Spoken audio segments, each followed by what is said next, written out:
Hi అండి, welcome to Anand Lakshmi lakhs అండి. ఈరోజైతే మా ఇంట్లో అనుపు గింజల పులుసు చేస్తూ ఉన్నాను. అది ఎలా చేయాలనేది అయితే చూపిస్తారండి. దానికి ఏమేమి కావాలా, ఏమేమి పదార్థాలు కావాలా అనేది అయితే ఇప్పుడు చూపిస్తాను చూడండి. కొబ్బరి, కొంచెం తెల్లగడ్డలు, ఎర్రగడ్డలు, అలాగే కొత్తిమీర, టమాటా అండి. టమాటా ఎక్కువగా వేసుకున్నానండి, ఎందుకంటే నేను దీంట్లోకి చింతపండు అయితే వేస్తూ ఉండలేదు. అందుకైతే టమాటా ఎక్కువగా వేసుకున్నాను. చింతపండు వేయకుండా అనుపు గింజల పులుసు ఎలా చేయాలి అనేది అయితే నేను ఇప్పుడైతే చూపిస్తానండి.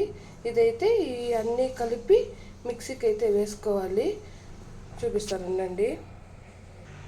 ఇక చూడండి, మిక్సీ జార్ అనేది తీసుకున్నాను. దాంట్లోకైతే కొబ్బరి వేసుకుందాం, అలాగే తెల్లగడ్డలు, ఎర్రగడ్డలు వేసుకుందాం. ఎందుకంటే ఈ పులుసు అనేది టమాటాతో చేసుకుంటే బాగుంటుందండి, అనుపు గింజల పులుసు అయితే. అందుకైతే నేనైతే ఇలా చేస్తున్నాను. మీకు నచ్చుతుందండి, మీరు ఒకట చేసుకోండి. ఈ సీజన్ అయితే అనప గింజల సీజన్ అయితే అయిపోతూ ఉందండి. అంతే, ఇంక శివరాత్రి అయిపోతే అనప గింజల సీజన్ అయితే అయిపోతుంది. అందుకనేసి లాస్ట్లో అయితే గింజల పులుసు అలాగే గింజల పళ్ళెం అయితే చేద్దామనేసి ఆల్రెడీ నేను గింజలను అయితే ఉడికిపెట్టి పెట్టేశానండి. ఆల్రెడీ పెట్టేశాను చూడండి, ఇక్కడ ఉంది. అనప గింజలు అయితే ఉడికే పెట్టాను. అదైతే పల్లెం వీడియో అయితే లాంగ్ వీడియో పెట్టానండి నా ఛానల్లో, చూడండి. మీరు ట్రై చేయండి, చాలా బాగుంటుంది. ఇదైతే అయిపోతుందండి సీజన్ను. చూడండి, ఇలా అయితే పల్లెంకి అయితే ఉడికిపెట్టుకున్నానండి. దీనికైతే తిరుబాతికి వేసుకొని వస్తే అయిపోతుంది. ఇదైతే పల్లెంకి ఉడికిపెట్టేసినాను ఆల్రెడీ. కానీ మీరైతే ఈ వీడియో అయితే లాంగ్ వీడియోలో ఉందండి, అనుపు గింజల పళ్ళెం. అది చూడండి, ఒకసారి ట్రై చేయండి, చాలా బాగుంటుంది. ఇప్పుడైతే మసాలా పుల్లు వేసుకుందామండి. ఈ మసాలా పుల్లు అయితే నాకు అమ్మ చేసి పంపిస్తుందండి. మసాలా పుల్లు అంటే పులుసుకి వేసుకొని మసాలా సాంబార్ పుల్లు అండి ఇవి. ఓన్లీ పులుసుకి అయితే యూస్ చేసుకోవచ్చు. ఇదైతే 1.5 స్పూన్ వేసుకుందామండి. 1 స్పూన్ వేసాను కదా, ఇప్పుడైతే కొంచెం వేసుకుందాం. మేము కారం తక్కువ అండి తినేది, అందుకైతే మా పిల్లలు అయితే కారం ఎక్కువగా తిన్నారు. అందుకైతే తక్కువగా వేసుకుంటాను కారం అయితే. ఇప్పుడైతే రెడ్ చిల్లీ పౌడర్ వచ్చి ఒక 1/2 టీ స్పూన్ వేసుకుంటాను. అలాగే ధనియా పౌడర్ ఒక 2 స్పూన్లు వేసుకుందాం. ఇదైతే మా అత్త ఎలా చేస్తుందో అలా అయితే ఇది నేను చేసి పెట్టాను. అదైతే ఒక వీడియో ఒకనాడైతే ధనియాల పొడి ఎలా చేయాలనేది వీడియో తీస్తానండి, అప్పుడైతే చూపిస్తాను. ఇప్పుడైతే పసుపు పొడి ఒక 1/2 టీ స్పూన్ వేసుకుందాం. చూడండి, ఒక 1/2 టీ స్పూన్ అనేది వేసుకున్నాను. మా కర్ణాటకలో అయితే పులుసు అయితే ఇలాగే చేసుకుంటారండి. అంతా మిక్సీకి వేసుకొని సపరేట్గా చేయరు, అన్నీ ఒకేసి మిక్సీకి వేసుకొని అయితే చేస్తారు. అంటే మా ఇంట్లో అయితే మేము ఇలాగే చేసేది, అలాగే చూపిస్తానండి మీకైతే. ఇప్పుడైతే మిక్సీకి వేసుకుందాం. ఈ పులుసుకైతే చింతపండు కూడా వేసుకోవచ్చండి. మా ఇక్కడ కొందరు వేసుకుంటారు, నాకైతే అంతగా ఏం నచ్చదు కాబట్టి నేనైతే చింతపండు అయితే అవాయిడ్ చేస్తాను. కానీ దీనికి మాత్రమే, వేరే దీనికంతా వేసుకుంటాను. ఈ పులుసుకైతే నాకు వేయాలి అనిపించలేదు, అందుకే టమాటా ఎక్కువగా వేసుకుంటాను. చింతపండు కూడా యూస్ చేయొచ్చండి దీనికి, మీకు కావాలంటే మీరు వేసుకోవచ్చు. ఇక్కడ చూడండి, ఇలా అయితే మిక్సీకి వేసుకోవచ్చు. ఇది మసాలా అయితే వేసుకున్నాను.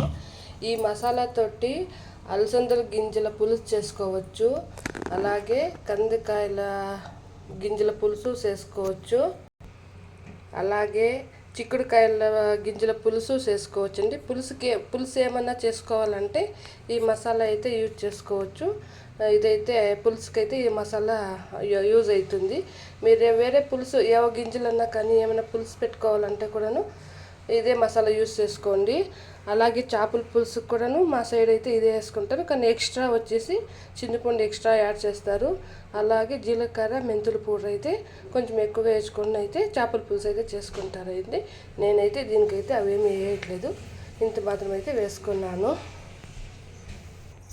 ఇక్కడ చూడండి, ఇదైతే అనుపు గింజలు అయితే కడిగి అయితే పెట్టుకున్నాను. అలాగే 2 ఉర్లగడ్డలు అంటే పొటాటో అయితే 2 కట్ చేసి పెట్టేశాను. ఇప్పుడైతే తిరుబాతికి వేసుకుందాం. అయితే కుక్కర్ పెట్టుకున్నాను, దాంట్లోకి అయితే ఆయిల్ వేసుకుందాం.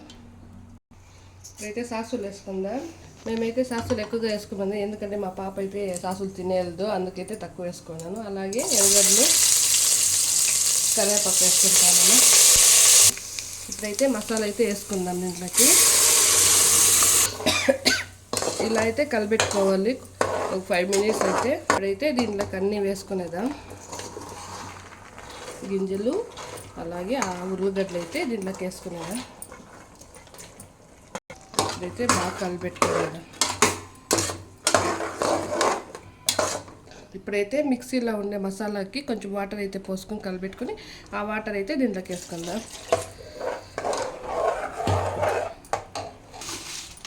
ఉప్పు అయితే వేసుకుంటున్నాను. ఇప్పుడైతే ఇంకొంచెం వాటర్ అనేది వేసుకుందాం. ఇంత మాత్రం ఉంటే చాలు. ఇదైతే ఈ చికెన్ పడుతుంది, ఇంతైతే చాలు.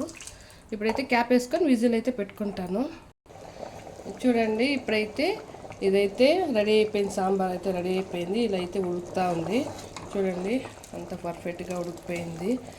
ఉర్లగడ్డ కానీ చూడండి, అనగ గింజ అంతే ఉడుకు. అందుకైతే ఇలా అయితే చేసుకోండి, బాగుంటుంది. మీకేమన్నా మసాలా కొంచెం తక్కువ అంటే కొబ్బరి కొంచెం తక్కువగా వేసుకోండి. ఇంత మసాలా వద్దు అంటే మాకైతే రైస్కి అయితే కావాల్సి పడుతుంది అనేసి అయితే నేను వేసుకున్నాను. ఇదండి మా వీడియో. ఇది ఇలాగే చేసుకోండి. పులుసు అయితే సూపర్గా వస్తుంది, చాలా టేస్ట్ బాగుంటుంది. ఇది ఆ రైస్కి ముద్దకి అయితే చాలా బాగుంటుంది, రైస్కి అయితే ఇంకా బాగుంటుంది. ఇలా చేసుకోండి. మీకు నచ్చితే కన్నా ఈ వీడియో కన్నా నచ్చితే లైక్ చేయండి, షేర్ చేయండి, సబ్స్క్రైబ్ చేసుకోండి మా ఛానల్. ఇలాంటి వీడియోస్ అయితే వస్తూనే ఉంటాయి, చూడండి. మా ఛానల్ సబ్స్క్రైబ్ చేసుకోండి. బాయ్.